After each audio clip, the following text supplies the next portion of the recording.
So as you can see that today, because of globalization, there are a lot of what you call global corporations or global organizations. And because of all this globalization and people moving out and working in other countries, there are a lot of inter-country differences that will affect HRM. Okay? Differences in culture, economic systems, labor costs, industrial relation systems, different management styles and practices from country to country, all these will affect HRM. Yeah? And relations may be strained between headquarters and subsidiary personnel, and this may make a manager less effective when he or she is working abroad than in the home country. Alright, inter-country differences, these are the, as I mentioned just now, just in diagram form, cultural factors, economic factors, and some of the legal and industrial relation factors. Okay, so cultural factors demand different personnel practices among a company's foreign subsidiary. When you're working in a foreign subsidiary, because of cultural differences, demand, personal practices are different. And societies differ in power distance. Power distance is the extent to which less powerful members of institutions accept and expect the power will be distributed unequally. Meaning that if it's a high power distance country, you will not question, right, the power of others. You expect that things will be unequal, and you accept the fact that things will be unequal. Right? You know very well it's unequal, but you're not going to question, you're not going to ask. Right? Okay, higher in some countries than in others. For example, Mexico, Sweden, Malaysia is a very high power distance country. In a sense that normally people below, we do not really question people at the top, even though we know that it's not fair, it's just not equal. Alright, HR implications of cultural differences, the need for adapting HR practices. So you have to adapt to the culture of the country. And here they said that it's better that you get HR staff from the country's citizens because there are a lot of issues in the country that a foreign staff may not understand. So it's better, in fact, most of the HR staff are local people, head of HR. Okay. High degree of sensitivity and empathy for the cultural and attitudinal demands of co-workers is always important in the selection of employees to staff overseas operations. And that was cultural factors. Economic factors will be like whether it depends on the country, whether it's free enterprise system or socialist system. So global differences and similarities in HR practices. When we are talking about global differences, we have to look at personnel selection procedure will be different, purpose of performance appraisal, training and development practices, and uses of pay incentive. So in terms of staffing the global organization, what is the policy? Whether it can be ethnocentric, meaning that you take the parent country nationals, or polycentric, staffing foreign subsidiaries with host country nationals, or geocentric, meaning that you take the best candidates up on a global basis.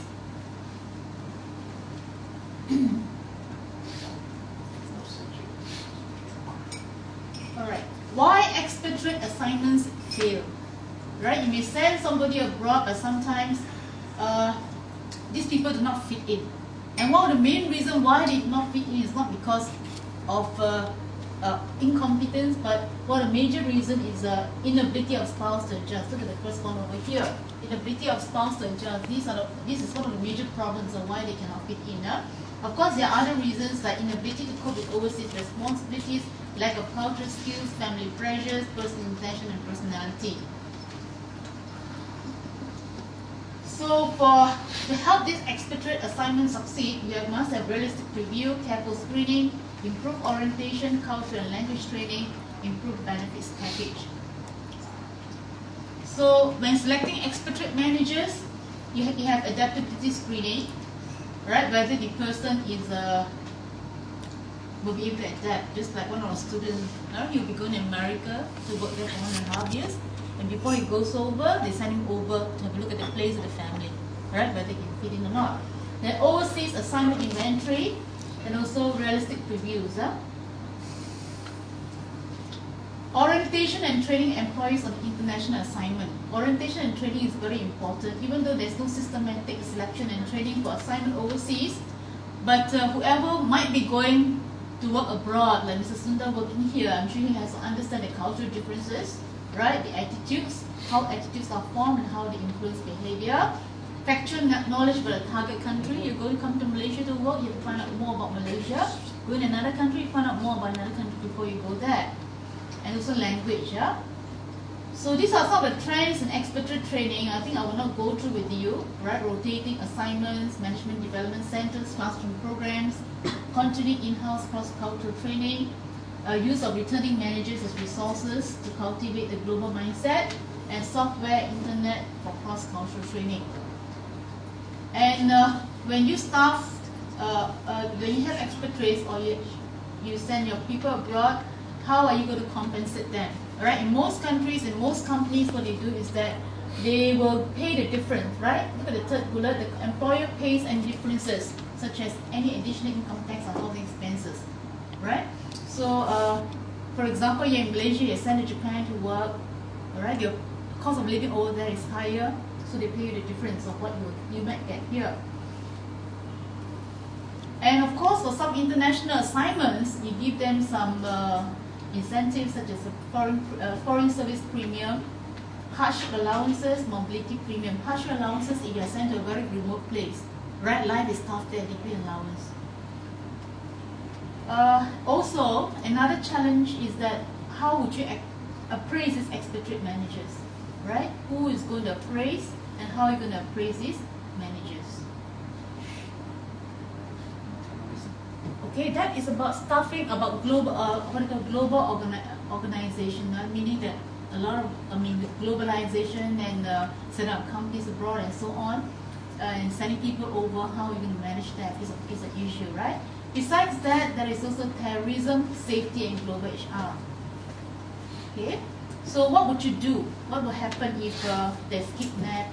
Like for example, you may have some expatriates working in Iraq, maybe are kidnapped. What would you do? So you have things like taking protective measures, kidnapping and ransom insurance, and so on.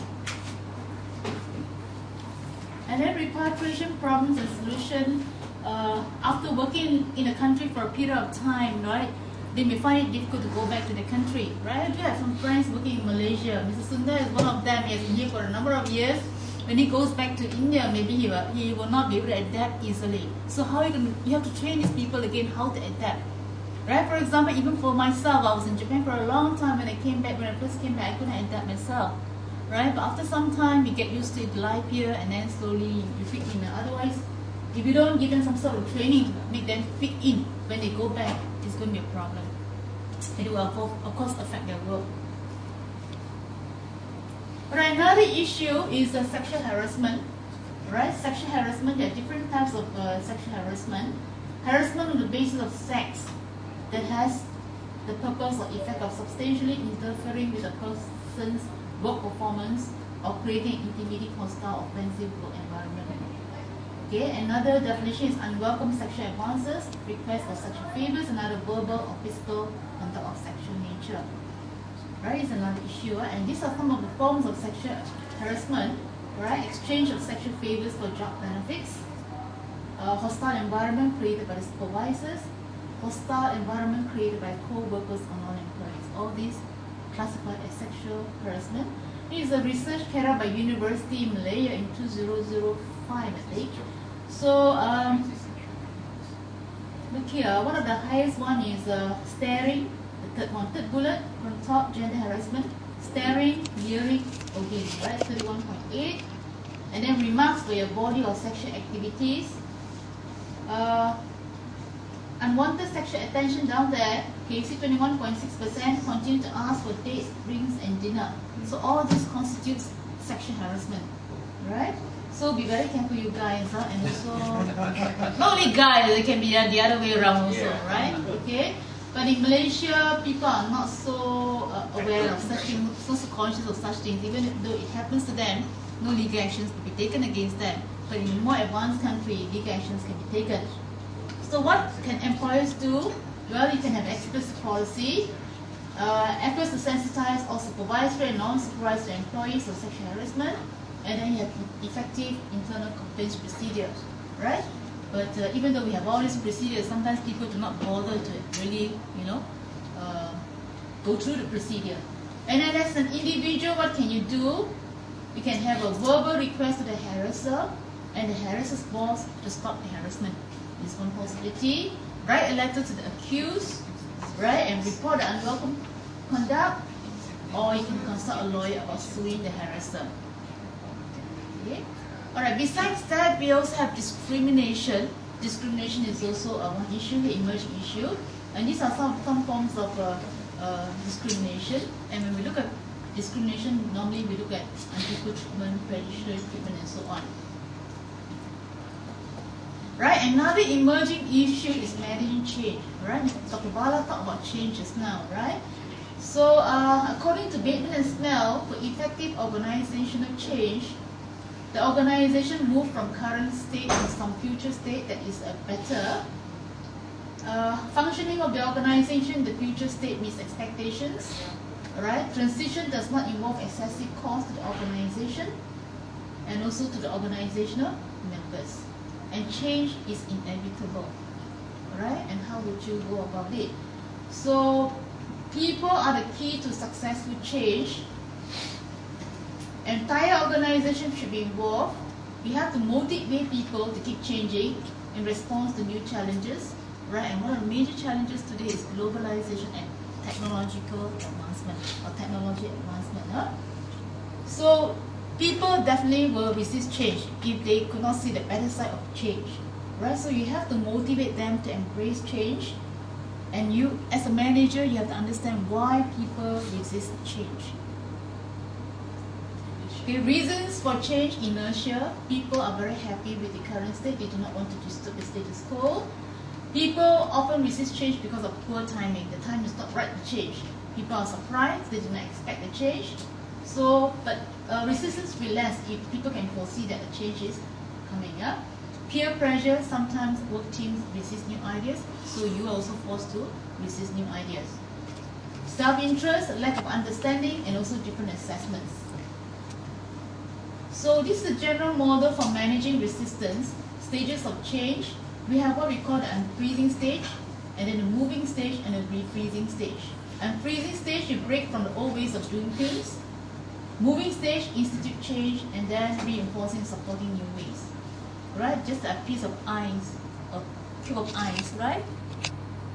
You take it out, you will melt. You put it in another mold, star shape, it becomes star shape. You refreeze it, right? Forces for failure.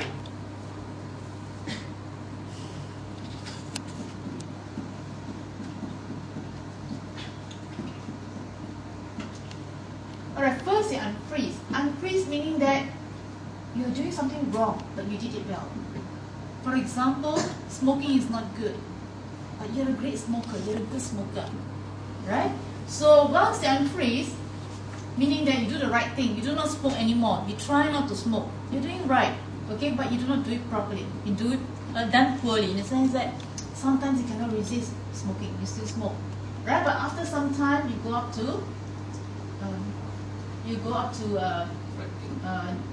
doing the right thing and doing it well, and then you refreeze. Okay, refreeze meaning that you stick to the better habits, okay, better way of doing things. But of course, it has to be reinforced all the time, yeah? So some of the techniques for reducing resistance to change will be education and communication, participation, facilitation, support, and negotiation, right? So it depends on the situation when you use it. For example, when resistors have the expertise to make a contribution, then you let them participate. If you participate in the change process, you'll be more committed and you'll be more willing to change, right? Alright, when you talk about changes, implementing plan changes, we talk about organizational development. Right? Organizational development is an activity designed to facilitate planned long-term organization-wide change. And this focuses on the attitudes and values of organizational members. It is an effort to change an organization's culture. And if you look at the next slide, look at this. It is a method that is aimed at changing the attitudes, values, and beliefs of employees. Alright, so it focuses on attitude, values, and beliefs so that the employees themselves can identify and implement the technical changes such as reorganization, redesign facilities, and the like that are required usually with the aid of an outside change agent or consultant. Meaning organizational development is actually not development of competencies of the worker or skills of the worker, but rather you help the worker change their attitude, values and beliefs. That's why the earlier slide we talked about cultural, organizational culture. We try to change the culture of the organization. Meaning that whatever changes that come up, it must be from within and you take the initiative. Right? It's not about developing competences or skills. Alright, these are some of the techniques. I will not go through with you. Sensitivity training, survey feedback, process consultation, team building, intergroup development. Right? And downsizing is also an issue. Right? And you see even in Malaysia, in fact in many countries, when it comes to when the economy is no good, right? You start to restructure, start to downsize, right? When you start to downsize, you have to reduce the number of employees in the firm. So what are you going to do? It's going to be an issue, right? Who are you going to take out and who are you going to retain? Right? Next slide. So what you can do is different approaches: divestiture of product or function, reduction of organizational hierarchy layers, elimination of specific jobs, recognition of seniority, recognition of merit. Meaning here is actually how would you go about downsizing, right? And of course, if you do not want to downsize, there are other alternatives like pay cuts, pay freezes, alright, job sharing, talent pools, and so on. And stress at the workplace is also an issue. I think many of you face this. You look at yourself today, and let's say a few years back. Do you feel more relaxed now? Do you feel more stressful now? Right? I think most of you will say more stressful now. For whatever reason, we do not know. I thought I had a more quality life, a better lifestyle. You know? But today I felt that, I feel so stressed out sometimes. Even yesterday evening, I felt very heavy in my heart. I just cannot understand why. But towards evening, I felt a little more relaxed. Of course, looking at these slides also, Alright, so stress in the workplace is also an issue. As you know, stress will affect health. It will affect productivity. It will affect performance. Alright, but much of this depends on the person and also on the organization. Stress can be a result of personal reasons like personality type, whether you're type A or type B. We'll look at that later. Family matters, financial problems. Or it can come from the organization like role ambiguity. You're not sure of what your job is. It can be very stressful when you're at the office, you're employed, you don't know what you have to do. Alright, you don't know what your role is. Role conflict, alright? And then role overload, workload. Technological advancement, it can be very stressful for the more senior staff. Okay, handling the computer, handling all sorts of technology is not easy. Work process engineering, downsizing, restructuring. These are some of the things that causes stress. Alright, I will not go through all this. Alright, personality type. Look at yourself. Are you a type A personality or a type B personality? It's better to be a type B personality in the sense that you'll be more relaxed, you're easygoing, and you can accept change easily. Alright? The older you are, the more difficult it is to accept change. But change is inevitable. You have to accept it. You have to accept it now. Type A personality are people who have a chronic sense of urgency, excessive competitive drive.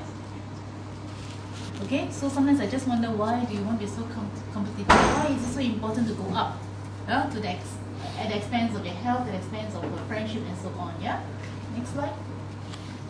Okay, how to reduce stress? Person, job, fit, concern. Make sure that you are suitable for the job. Alright, if you think you are not meant to be a teacher, don't be a teacher. Alright, you think you are not meant to be a principal of a college, don't be a principal. Otherwise, it's very, very stressful. Okay. So next you have other employee assistance programs that will help employees overcome personal and health-related problems. Okay, as you grow older, not only grow older, even young people today, they have health-related problems. Okay, maybe of food, maybe because of stress and so on. And then wellness programs that help employees prevent health problems. I don't know how many organizations have this, but it is actually very good. Yeah. Alright, besides this, there are other challenges of international HRM deployment, easily getting the right skills to where they are needed, regardless of geographic location, knowledge innovation dissemination, and identifying and developing talent on a global basis. Alright, if you're a global organization, and it's very important that you have talent workers, and if you have talent workers, how to manage them, how to retain them. Alright, because if they are talented, there's a tendency for them to leave easily also. Okay. Alright, commitment building HRM practices important to establish people first values. There are some organizations, they try to squeeze everything out from you. Right? They give you a salary, especially if they give you a good salary, they work you to the limit. And when you work people to the limit, unnecessarily people are not happy.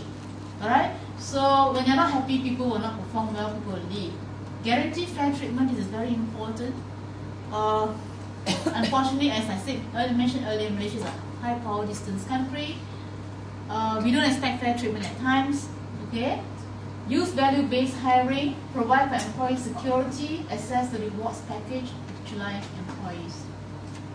Alright, this is a summary of some of the best global HR practices. I will not go through one by one.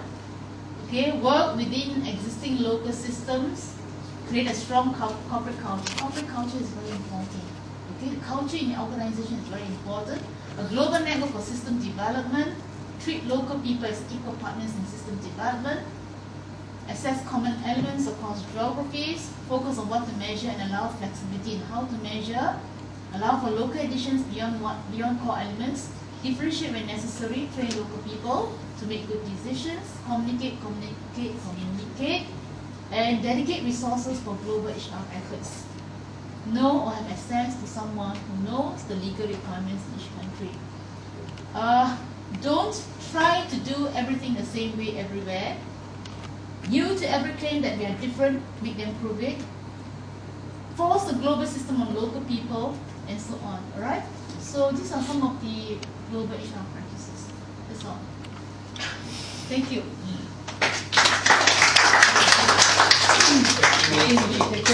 Yeah. Very fast. Very fast.